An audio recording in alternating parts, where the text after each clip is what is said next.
Assalamualaikum warahmatullahi wabarakatuh. Alhamdulillah, salatu wassalamu ala rasulillah wa ala alihi wa sahbihi wa man wala wa la hawla wa la quwata illa billah. Ayolah ikhwah rahimani wa rahimakumullah.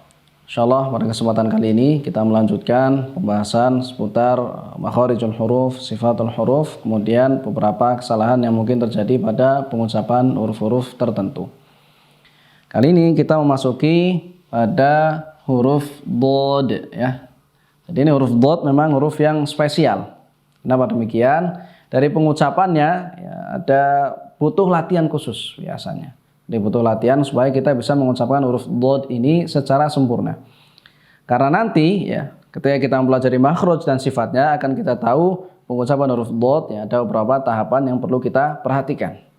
Ya. Dari segi makhraj, maka huruf dod ya.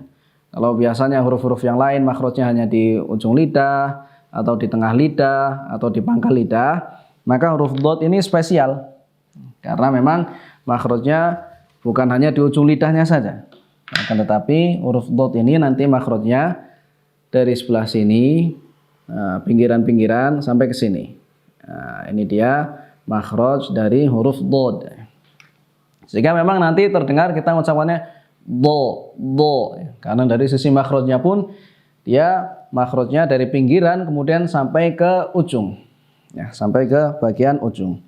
Nah nanti tatkala pengucapan dari makhrajnya untuk huruf dod ini ya, bisa kita mengucapkannya dari sisi sebelah kanan, ya, atau dari sisi sebelah kiri atau dari keduanya. Ya. Sehingga nanti kita mengucapkan do ya, karena nanti bagian pinggir-pinggir sini nanti nempel ke gigi geraham. Entah yang sebelah sini yang kita tempelkan atau yang sebelah sini nempel ke geraham. Nah, sedangkan untuk yang ujung nantinya sama dengan makhraj dari huruf lam. Ya, jadi tapi dia punya makhraj dari pinggiran sini dulu. Ya. Jadi bukan langsung kita keluarkan seperti kita mengucapkan huruf lam dah. Nah, nanti ya bisa dipilih mau yang sebelah kanan atau mau pakai yang sebelah kiri yang menempel ke gigi raham atau dua-duanya juga boleh. Nah, tetapi yang lebih mudah sebagaimana perkataan para ulama adalah gunakan yang sebelah kiri. Ya, jadi kita menggunakan yang sebelah kiri do ini lebih mudah. Ya, lebih mudah ketika kita mengucapkannya. Nah, kemudian kita masuki pada sifat ya. Huruf dod ini nantinya punya sifat yang pertama, sifatnya adalah al-jahr ya, atau al-jahru ya. Dia punya sifat jahr yang nantinya berhubungan dengan nafas. Sehingga kita mengucapkan huruf dod ya, nafas tidak banyak keluar. Berbeda nanti misalnya dengan huruf zal, zu ini za banyak nafas keluar. Tapi dod tidak demikian. Dan sama do bukan vo, enggak, nafas tidak banyak keluar. Kemudian dari segi sifat yang kedua, dia punya sifat namanya adalah sifat rokhawah, ya, rokhawah. Ya. Rokhawah berhubungan dengan suara. Nah, berhubungan dengan suara. Yang nantinya suaranya ini ketika kita mengucapkan huruf dod mengalir. Ya, kita ucapkan misalkan sama seperti huruf-huruf rokhawah yang lainnya, ada as, sin misalkan as, atau misalkan shin yang sebelumnya sudah kita pelajari sh-nya ini mengalir ya. Dod juga nanti mengalir. Ya, nah nanti dari segi mengalirnya seperti apa? Karena memang banyak sekali yang bingung. Atau sebagian orang bingung, kok bisa dod ini mengalir? Ya, dod ini kok bisa mengalir? Kalau huruf sin mengalir mudah, terutama ketika sukun. As bisa mengalir mudah, as mengalir mudah. Tapi dod gimana kita ngalirkannya? Enggak bisa. Nah, sebagian orang bingung. Nah, nanti akan kita jelaskan tatkala kita mempelajari sifat-sifat yang selanjutnya. Nah, sifat selanjutnya adalah sifat isti'la yang nantinya ketika huruf memiliki sifat isti'la, maka otomatis huruf ini merupakan huruf yang tafkhim. Ya, huruf yang tafkhim yang kemudian artinya adalah tebal. Ya, sehingga kita mengucapkannya do tebal ya, bukan sekedar da, na, tapi do ya. Hurufnya menjadi huruf yang tebal. Setelahnya ya, dia bukan hanya punya sifat isti'la. Kalau cuma sifat isti'la doang dia hurufnya tebal. Tapi dot ini nantinya punya sifat itbaq. Itbaq ya. Ini tadi isti'la, kemudian itbaq ya. Sifatnya ada sifat itbaq. Nah, sifat itbaq ini yang nantinya membuat ya, lidah ini sebagian besar lidah ini naik ke atas. Ketika kita mengucapkan do ya, lidah kita seperti ini nanti naik ke atas. Naik atau mendekat ke arah langit-langit. Sehingga nanti membuat ketika kita mengucapkan huruf dod nanti jadi tebal sekali. Do, bukan sekedar do ya. Beda misalkan dengan huruf yang sudah kita pelajari sebelumnya, huruf kha. Huruf kha nanti cuma punya sifat isti'la. Dia tidak punya sifat itbaq. Sehingga ketika kita mengucapkan kha ya sekedar kha seperti ini saja. Nah, tapi jangan sampai kita mengucapkan dod sama seperti ketika kita mengucapkan kha. Kha kemudian do, enggak. Kenapa? Karena dia punya sifat tambahan yaitu itbaq yang membuat huruf menjadi semakin tebal. Kemudian teman-teman sekalian yang dirahmati Allah Subhanahu wa taala, selain punya 4 sifat ini, huruf dot ini ya, punya satu sifat yang hanya dimiliki oleh huruf dot ini. Ya, yaitu namanya adalah sifat istitolah ya. Istitolah. Istitolah ya, istitolatun ya, istitolah. Nah, sifat istitolah inilah yang nantinya berhubungan langsung dengan sifat rokhawah di sini.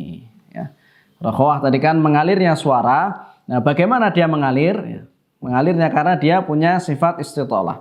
Jadi antara istitolah dan rokhawah nantinya seperti saling bekerja sama. Yang kemudian membuat huruf dot ya, ketika kita mengucapkan ya suara mengalir. Nah, bagaimana prosesnya? Ya, tadi seperti saya sampaikan, sebagian orang bingung. Ini bagaimana kok dot punya sifat rokhawah? Kalau za bisa di seperti ini. Tapi dot gimana? Kan sulit. Nah, jawabannya adalah karena dia punya sifat istitolah ini. Apa yang dimaksud dengan istitolah? Secara bahasa Arab sendiri artinya adalah memanjang. Artinya memanjang. Maksudnya bagaimana? Nah, ini juga berhubungan langsung dengan makhrajnya. Perhatikan di sini. Makhrajnya ya. Kita sampaikan tadi, ketika kita mengucapkan huruf dot, makhrajnya itu dari pinggiran dulu ya, dari pinggiran dulu. Entah dari pinggir sebelah kanan atau sebelah kiri ya, dari pinggiran sini yang menempel ke gigi geraham tadi ya, menempel ke gigi geraham. Nah, sehingga ketika kita mengucapkan huruf dot dari sebelah sini dulu ya, dari sebelah bagian sini, baru kemudian kita sampai ke sini memanjang, dari bagian sini kita tempelkan ke gigi geraham, kemudian suara kita memanjang sampai ke bagian ujung lidah, sehingga seperti ini ketika kita mengucapkan ya, dari sebelah kiri yang paling mudah, dari sini dulu sebenarnya do, jangan langsung dari ujung do, enggak do, karena kita prosesnya kita lakukan dari sini, dari pinggir dulu, kita lakukan dari pinggir sini atau sini, atau dari dua-duanya. Tapi yang paling mudah adalah dari sebelah kiri ya, dari sebelah kiri do.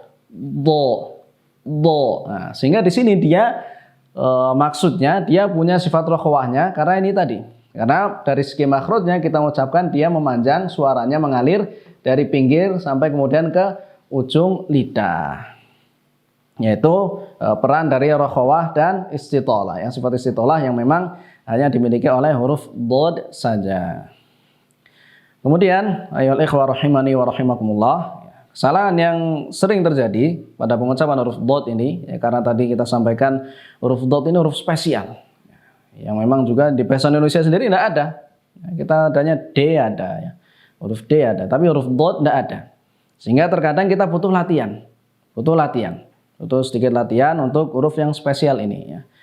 Nah, kesalahan yang sering terjadi ya, sering kerap sekali terjadi, orang ketika mengucapkan dia tidak memberikan sifat istitolah ataupun rokhawahnya. Sehingga dia langsung mengucapkannya dari ujung lidah, ya, langsung dari bagian sini. Ya, dari sebagian makhrajnya berarti kan, langsung dari ujung lidah, sehingga dia mengucapkan walad do. Perhatikan langsung dari ujung walad do. Nah, ini kurang tepat. Ya. Dari segi makhrajnya kurang tepat. Dari segi sifatnya kita tidak memberikan sifat rokhawah dan istitolah. Jadi yang benar bagaimana? Waladdo, seperti ini. Ya. Jadi misalkan ghairil maghdubi alaihim waladdallin.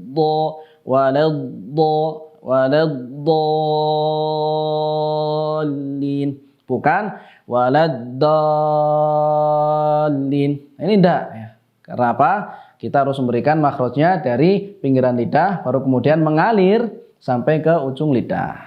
Oleh sebab itu waladdo ya. Karena suara mengalir ya. Kemudian kesalahan yang juga sering terjadi dalam pengucapan huruf dhad adalah karena sebagian orang ya ketika ingin mengetahui setelah mengetahui makhraj dari huruf dhad ini punya rokhawah dan istitolah ya, rokhawah, dia kemudian justru salah dalam pengucapannya. Dia kira oh ini karena dia punya sifat rokhawah, nafas harus mengalir sehingga nantinya dia malah justru mengucapkan huruf dhad seperti mengucapkan huruf dho ya. Huruf dho sendiri kita tahu sifatnya juga rokhawah nantinya. Ini yang kita pelajari. Sehingga dia mengucapkan waladho ya, waladho dari ujung juga. Tapi dia usahakan bagaimana caranya supaya mengalir sehingga kemudian malah terjebak menjadi pengucapan huruf dho. Waladho, niatnya bagus supaya untuk memberikan sifat rokhawahnya ini. Nah, tapi dalam prosesnya terjadi kesalahan karena seharusnya tadi ya ketika kita ingin memberikan rokhawahnya kita alirkan suara dari pinggiran lidah yang kemudian sampai ke ujung lidah ini. Lalu juga kesalahan ketiga yang juga kerap terjadi ya ketika sebagian orang menyadari huruf dhad ada makhraj dari pinggiran lidahnya ya, dari pinggiran lidah entah dari sini-sini.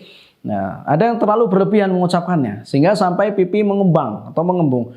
Waladdo atau mungkin sebagian waladdo ya, atau sebagian kanan saja waladdo atau bahkan dua-duanya waladdo ya.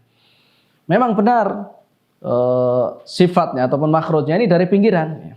Memang benar makhrajnya dari pinggiran lidah, tapi pinggiran lidah menempel ke geraham, gigi geraham ya, bukan menempel ke pipi, bukan waladdo enggak ya, tapi menempel ke gigi geraham. Ya, demikian yang bisa kita sampaikan untuk pengucapan huruf dhad. Wassallallahu alaihi wasallam nabiyina Muhammad wa ala alihi washabihi wasallam wa akhiru da'wana alhamdulillahi rabbil alamin. Assalamualaikum warahmatullahi wabarakatuh.